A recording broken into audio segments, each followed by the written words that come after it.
Ale unapa nampia dia ship na kumbang za khong ita tu kum to kum som ni le thum khong bang pai ta di ale kum som ni le thum pe tai le na nampi na ship na bang tanin na mu dan neu chikin tom chikin nang gen thei diam hi ka gen thei gi tu ta din chu bang le na ki bang so tain senior le na ki senior tain bang kim le ki thei thau tain tu ta din ka ki sot da na hi le chu kembang muvan lai kembang hun thang nga government lama patin de ya patin kisot na ka thei dia ka le ki pa wele au chi le unapa aban kam dong lai dia tuna government na ke muvan lai kum khom ta hi changina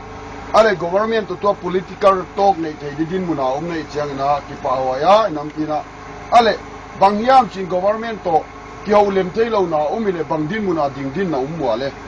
why da na hile government center apat in tu ta din amaw et kong nan waya ki om dia hiya why a de zomi a te de lo lampang a hile gam waya om de din man sain ka om dewa ki pa wa au chi le tu lai tak heu tu te din mun namu dan bang tan namu a ka chi chu ang kol da no hiya mai le political talk anei da nu pitching na sa ya na sa ke ya tu ta din zo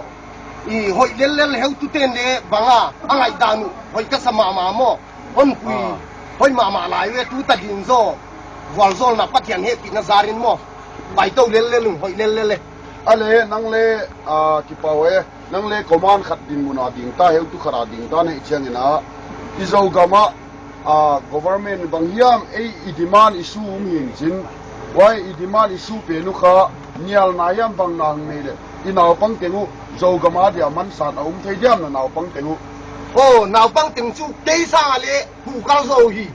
sar chin on phan ma leu le ke ma ta ya ja ki pum plak thei ma ge atunga ki ta ki pang ma ge naw pang te tunga ale ki pawe tu ne ai ki ho nai ta ni zo du ole